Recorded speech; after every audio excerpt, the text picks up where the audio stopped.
And let's hop into the action. So if you guys are, of course, enjoying the tournament, the best thing you can do is go check out the sponsors of said tournament down here below.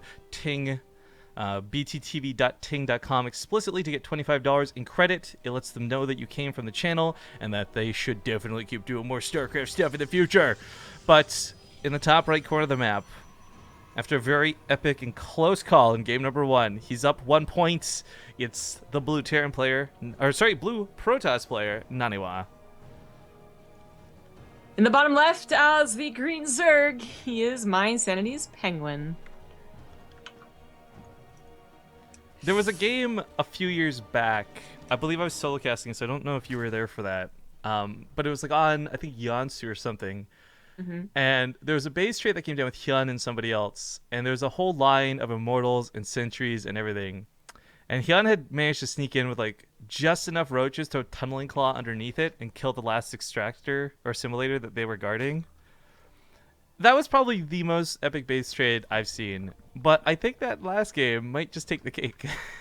I don't know. Stardust versus Jadong with the probe surrounding the extractor. Oh, okay. Excuse me. I meant that cast. Yeah, that Jadong and Stardust, because as well that was like a big premier event, like a DreamHack. Like that's always going to be like without question #1. I just always wonder what would have happened if Jadong had won that. That was like I think his second DreamHack, and that was no, that actually might have been his first, and that's when he got third, fourth. I forget because there's a period where it was always Protoss and base trades for him, and they always broke my heart, Rifkin. Always. Oh. Anyways, Dusk Towers. The map does not matter for PengWin. Well, maybe Arena would matter, but that is not in the map pool. He will go for mutas on any map, and I do anticipate going for mutas on this one too. Yeah, they seem to be his strong suit, and he's really good at using them. And we've seen players, I mean, classically, you look at some of the best Zergs in the past, people would hype up. Scarlet, to a lesser extent, Hendralisk. Like, these are all players who are really good at using Mutalisks, and would get through WCS by doing what seemed like bullshit plays with them at times. PengWin's kind of taken on that aspect of the game, and it's not a bad thing. It really isn't. And to have yourself be known as a base trader, here on this channel at least, is like a badge of honor. But, whether that will work against NaNiwa is the real question, because that last game was damn close. It's almost like, well, I bet I could do it again better next time.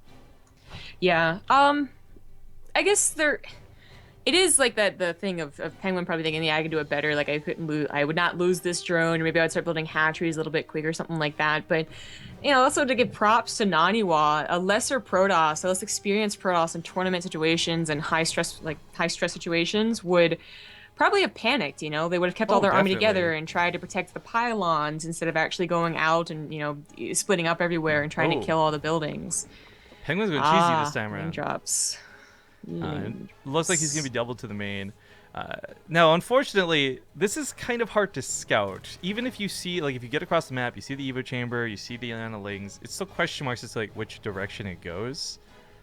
But, yeah, NaNiwa's got Soccer and a couple of Adepts at home. I actually don't think this might not be too hard to manage. He does skip the Mothership Core to get the Robo down sooner. And looks like he's the one who wanted to get aggressive with Resonating Glaives and Adepts. And that's not so bad, but because he skipped the Mothership Core for this build, he's not going to have that easy mode defense against what's coming. And that is worrisome. Right. Yeah, so it's nice that he doesn't have to worry about a third base. He's not being super greedy in that aspect, but he is being a little greedy in the tech aspect. So this happens to hit right before all your gateways are ready. Of course, it hits way before Resonating Glaives is ready, and you just do not have units. That is his only unit right now. Yeah. Well, no, he had an Adept too, but it's at the wall trying to hold, and that's not going to work either.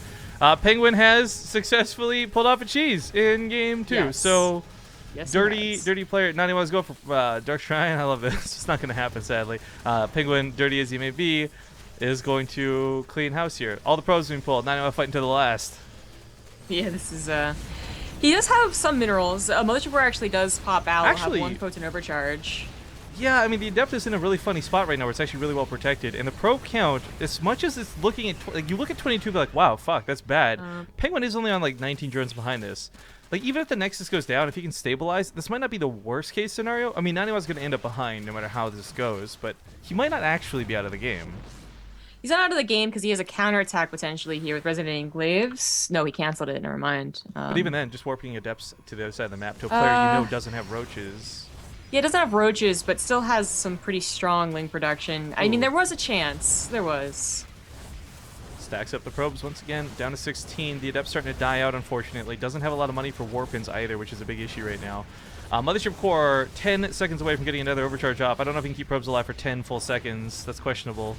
Looks like PengWin realized that the ship might have a overcharge. Just goes for all the other 7x core. No more adepts, just zealots, which you know, they're not bad, but they don't have that range. And PengWin is starting to drone up behind this as well, get +1 melee. Yeah, this got out of hand really fast, and there's a lot of question marks. Like, what if the Mothership Core was here from the get-go? Because even if the Mothership Core doesn't use the overcharge, the Mothership Core itself does a ton of damage and will clean up links which don't have a lot of health. So, I mean, she's already up to 6, and she's only been out for like 30 seconds a minute. Either way, this game is not looking too good for our Protoss player. No. And the less time, or the more time that goes by that he's not counterattacking and making PengWin, like, you know... That's cool. He set up like that get wall of revenge. zealots to protect the probes. Yeah. All right, so that's game 2, ties up the series 1-1, and this is a lot closer than I thought it would be.